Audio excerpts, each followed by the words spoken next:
ओम शांति। 20 जनवरी 2025 के बाबा के साकार महावाक्य हैं। बाबा ने कहा, मीठे बच्चे, ज्ञान की धारणा के साथ साथ सतयुगी राजाई के लिए याद और पवित्रता का बल भी जमा करो।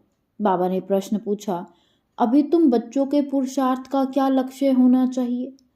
सदा खुशी में रहना, बहुत बहुत मीठा बनना, सबको प्रेम से चलाना, यही तुम्हारे पुरुषार्थ का लक्ष्य हो।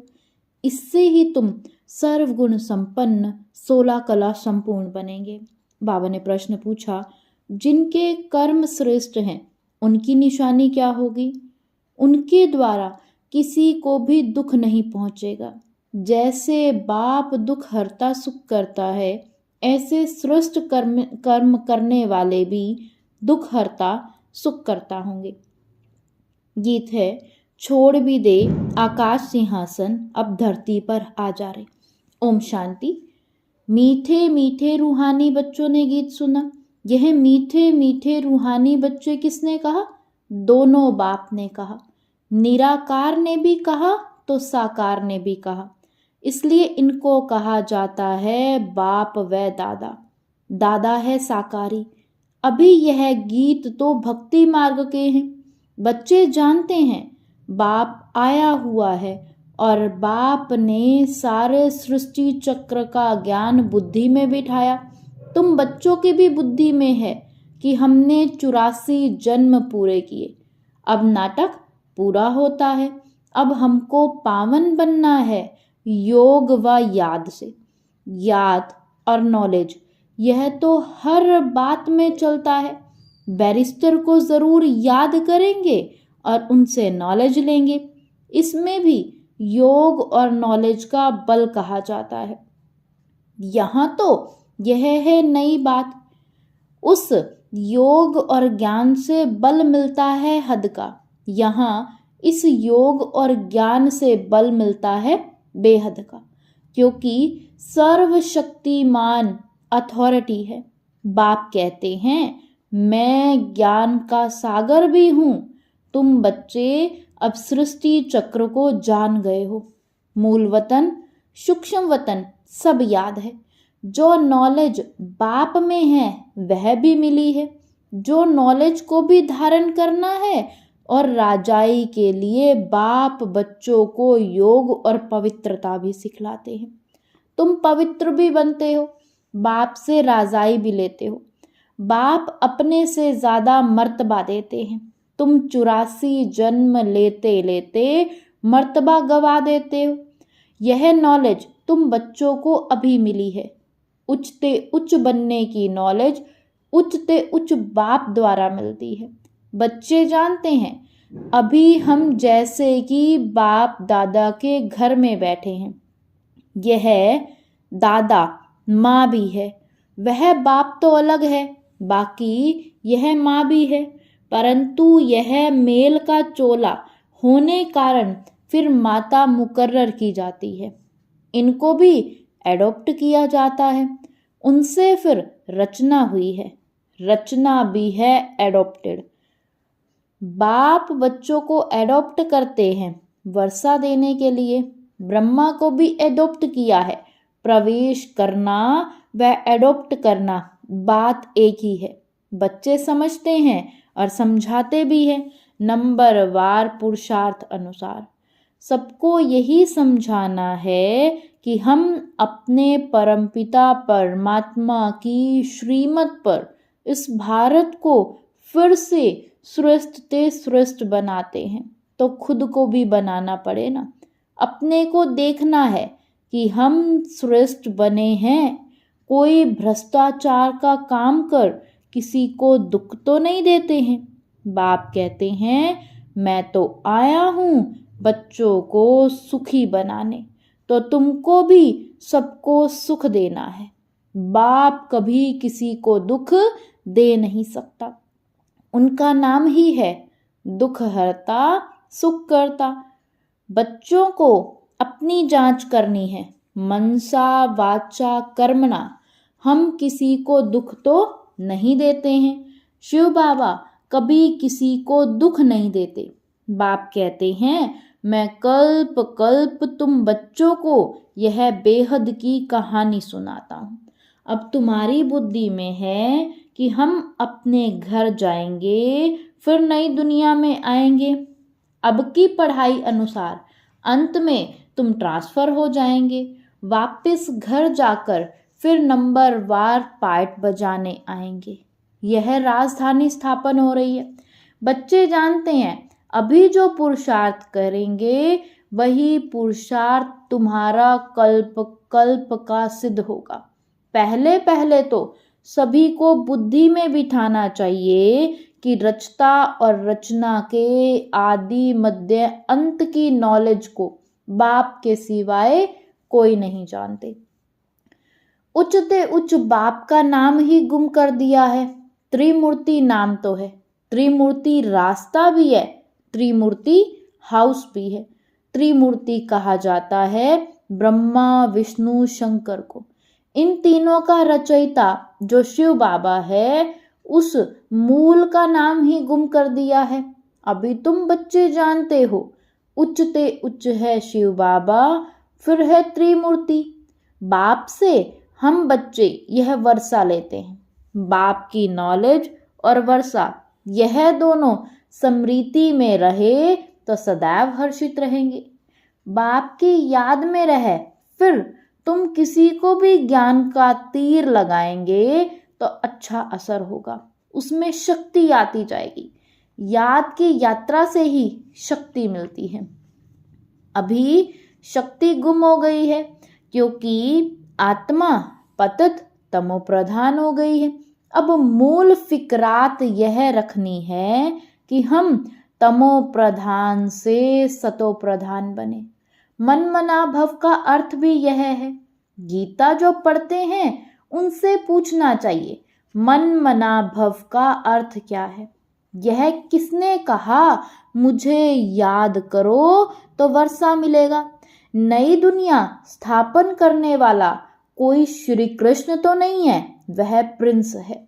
यह तो गाया हुआ ही है ना, ब्रह्मा द्वारा स्थापना। अब करण करावनहार कौन भूल गए हैं, उनके लिए सर्वव्यापी कह देते हैं। कहते हैं ब्रह्मा विष्णु शंकर आदि सब में वही है। अब इसको कहा जाता है अज्ञान।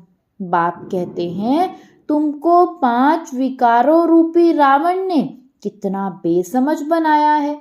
तुम जानते हो बरोबर हम भी पहले ऐसे थे। हाँ, पहले उत्तम थे, फिर हम ही थे, फिर नीचे गिरते गिरते महान पतित बने। शास्त्रों में दिखाया है राम भगवान ने बंदर सेना ली, यह भी ठीक है। तुम जानते हो हम बरोबर बंदर मिसल थे। अभी महसूसता आती है यह है ही भ्रष्टाचारी दुनिया। एक दो को गाली देते हैं, कांटा लगाते रहते हैं, यह है ही कांटों का जंगल। वह है फूलों का बगीचा। जंगल बहुत बड़ा होता है, गार्डन बहुत छोटा होता है। गार्डन बड़ा नहीं होता है, बच्चे समझते हैं बरोबर इस समय यह बड़ा भारी कांटों का जंगल है। सतयुग में फूलों का बगीचा कितना छोटा होगा। यह बातें तुम बच्चों में भी नंबरवार पुरुषार्थ अनुसार समझते हो। जिनमें ज्ञान और योग नहीं, सर्विस में तत्पर नहीं है, तो फिर अंदर में इतनी खुशी भी नहीं रहती। दान करने से मनुष्य को खुशी होती है।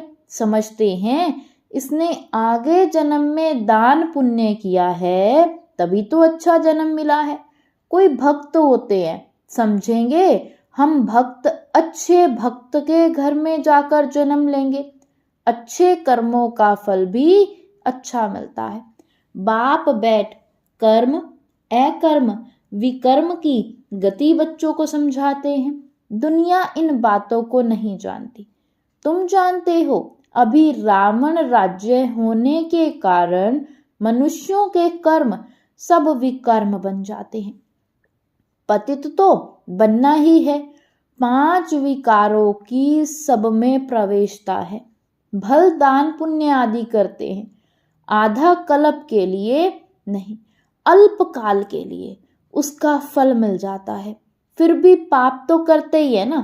रावण राज्य में जो भी लेन देन होती है वह है ही पाप की। देवताओं के आगे कितना स्वच्छता से भोग लगाते हैं, स्वच्छ बनकर आते हैं परंतु जानते कुछ भी नहीं। बेहद के बाप की भी कितनी गलानी कर दी है। वह समझते हैं यह हम महिमा करते हैं कि ईश्वर सर्वव्यापी है, सर्वशक्तिवान है, परंतु बाप कहते हैं यह इन्हों की उल्टी मत है। तुम पहले पहले बाप की महिमा सुनाते हो कि उच्चते उच्च भगवान एक है, हम उनको ही याद करते हैं। राजयोग की एम ऑब्जेक्ट भी सामने खड़ी है, यह राजयोग बाप ही सिखलाते हैं। श्री कृष्ण को बाप नहीं कहेंगे, वह तो बच्चा है। शिव को बाबा कहेंगे, उनको अपनी देह नहीं है, यह मैं लोन पर लेता हूँ, इसलिए इनको बाप दादा कहते हैं। वह है उच्चते उच्च निराकार बाप। रचना को रचना से वर्षा मिल ना सके। लौकिक संबंध में बच्चों को बाप से वर्षा मिलता है, बच्ची को तो मिल ना सके। अब बाप ने समझाया है, तुम आत्माएं हमारे बच्चे हो, प्रजापिता ब्रह्मा के बच्चे और बच्चियां हो। मुख से वर्षा नहीं मिलना है, बाप का बनने से ही वर्षा मिल सकता है। यह बाप तुम बच्चों को सम्मुख बैठ समझाते हैं, इनके कोई शास्त्र तो बन नहीं सकते। भल तुम लिखते हो, लिटरेचर छपवाते हो, फिर भी टीचर के सिवाय तो कोई समझा ना सके। बिना टीचर किताबों से कोई समझ ना सके। अब तुम हो रूहानी टीचर्स, बाप है बीज रूप। बाबा ने कहा उनके पास सारे झाड़ के आदि मध्य अंत की नॉलेज है। टीचर के रूप में बैठ तुमको समझाते हैं। तुम बच्चों को तो सदैव खुशी रहनी चाहिए कि हमको सुप्रीम बाप ने अपना बच्चा बनाया है, वही हमको टीचर बनकर पढ़ाते हैं। सच्चा सतगुरु भी है, साथ में भी ले जाते हैं। सर्व का सदगति दाता एक है, उच्चते उच्च बाप ही है जो भारत को हर 5000 वर्ष के बाद वर्षा देते हैं। उनकी शिव जयंती मनाते हैं। वास्तव में शिव के साथ त्रिमूर्ति भी होना चाहिए। तुम त्रिमूर्ति शिव जयंती मनाते हो। सिर्फ शिव जयंती मनाने से कोई बात सिद्ध नहीं होगी। बाप आते हैं और ब्रह्मा का जन्म होता है, बच्चे बने, ब्राह्मण बने और एम ऑब्जेक्ट सामने खड़ी है। बाप खुद आकर स्थापना करते हैं। एम ऑब्जेक्ट भी बिल्कुल क्लियर है। सिर्फ श्री कृष्ण का नाम डालने से सारी गीता का महत्व ही चला गया है। यह भी ड्रामा में नूंद है। यह भूल फिर भी होने वाली ही है। खेल ही सारा ज्ञान और भक्ति का है। बाप कहते हैं लाडले बच्चे, सुख धाम शांति धाम को याद करो। अलफ और बे कितना सहज है। तुम किसी से भी पूछो मन मनाभव का अर्थ क्या है। देखो क्या कहते हैं, बोलो भगवान किसको कहा जाए। उच्चते उच्च भगवान है ना, उनको सर्वव्यापी थोड़े ही कहेंगे, वह तो सबका बाप है। अभी त्रिमूर्ति शिव जयंती आती है, तुमको त्रिमूर्ति शिव का चित्र निकालना चाहिए। उच्चते उच्च है शिव, फिर सूक्ष्म वतनवासी ब्रह्मा विष्णु शंकर। उच्चते उच्च है शिव बाबा, वह भारत को स्वर्ग बनाते हैं। उनकी जयंती तुम क्यों नहीं मनाते हो। जरूर भारत को वर्षा दिया था, उनका राज्य था। इसमें तो तुमको आर्य समाजी भी मदद करेंगे, क्योंकि वह भी शिव को ही मानते हैं। तुम अपना झंडा चढ़ाओ, एक तरफ त्रिमूर्ति गोला दूसरी तरफ झाड़। तुम्हारा झंडा वास्तव में यह होना चाहिए। बन तो सकता है ना? झंडा चढ़ा दो तो सब देखें। सारी समझानी इसमें है। कल्प वृक्ष और ड्रामा, इनमें तो बिल्कुल क्लियर है। सबको मालूम पड़ जाएगा कि हमारा धर्म फिर कब होगा। आपे ही अपना हिसाब निकालेंगे। सबको इस चक्र और झाड़ पर समझाना है। क्राइस्ट कब आया? इतना समय वह आत्मा कहाँ रहती है? जरूर कहेंगे निराकारी दुनिया में। हम आत्माएं रूप बदलकर यहाँ साकार में बनते हैं। बाप भी तो कहते हैं ना, आप भी रूप बदल साकार में आओ। आएंगे तो यहाँ ना, सूक्ष्म वतन में तो नहीं आएंगे। जैसे हम रूप बदलकर पाठ बजाते हैं, आप भी आओ, फिर से आकर के राजयोग सिखलाओ। बाबा ने कहा, राजयोग है ही भारत को स्वर्ग बनाने का। यह तो बड़ी सहज बातें हैं। बच्चों को शौक चाहिए, धारणा कर औरों को करानी चाहिए। उसके लिए लिखा पढ़ी करनी चाहिए। बाप भारत को आकर के हेवन बनाते हैं। कहते भी हैं बरोबर क्राइस्ट से 3000 वर्ष पहले भारत पैराडाइज था। इसलिए त्रिमूर्ति शिव का चित्र सबको भेज देना चाहिए।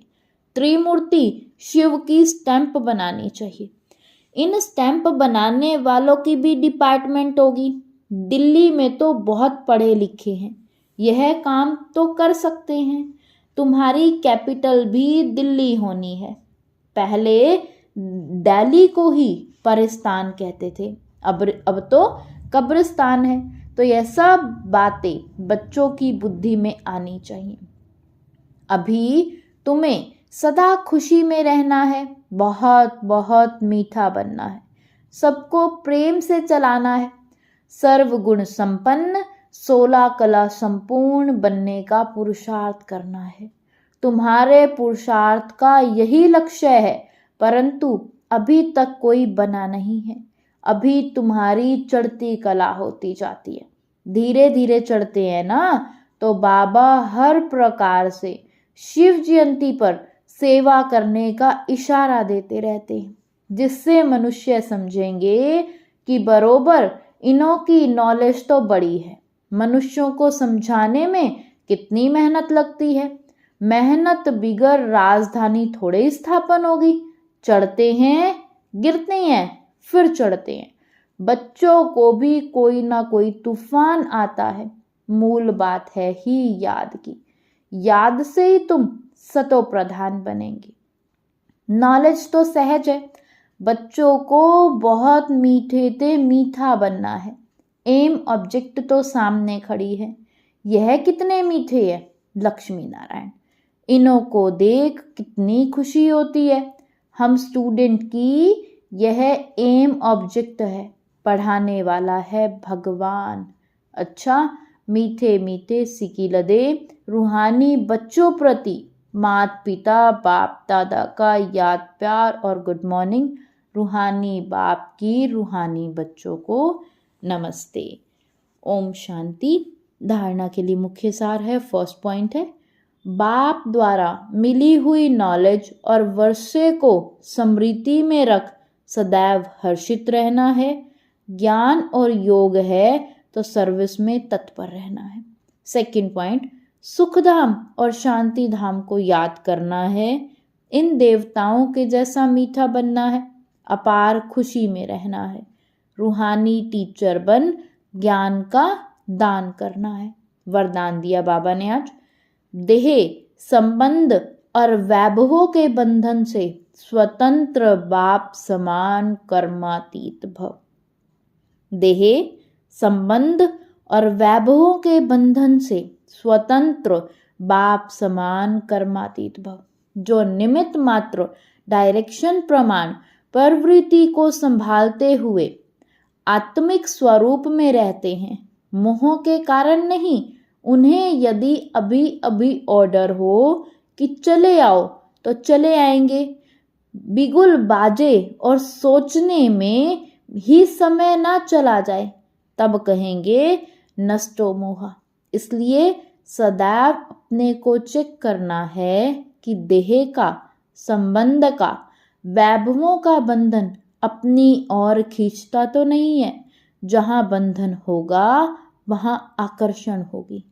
लेकिन जो स्वतंत्र हैं वे बाप समान कर्मातीत स्थिति के समीप हैं। स्लोगन है, स्नेह और सहयोग के साथ शक्ति स्वरूप बनो तो राजधानी में नंबर आगे मिल जाएगा। स्नेह और सहयोग के साथ शक्ति रूप बनो तो राजधानी में नंबर आगे मिल जाएगा। अपनी शक्तिशाली मनसा द्वारा साकाश देने की सेवा करो। जितना अभी तन, मन, धन और समय लगाते हो उससे मनसा शक्तियों द्वारा सेवा करने में बहुत थोड़े समय में सफलता ज्यादा मिलेगी। अभी जो अपने प्रति कभी कभी मेहनत करनी पड़ती है, अपनी नेचर को परिवर्तन करने की, व संगठन में चलने की, व सेवा में सफलता कभी कम देख दिल शिकस्त होने की, यह सब समाप्त हो जाएगी। ओम शांति, ओम शांति।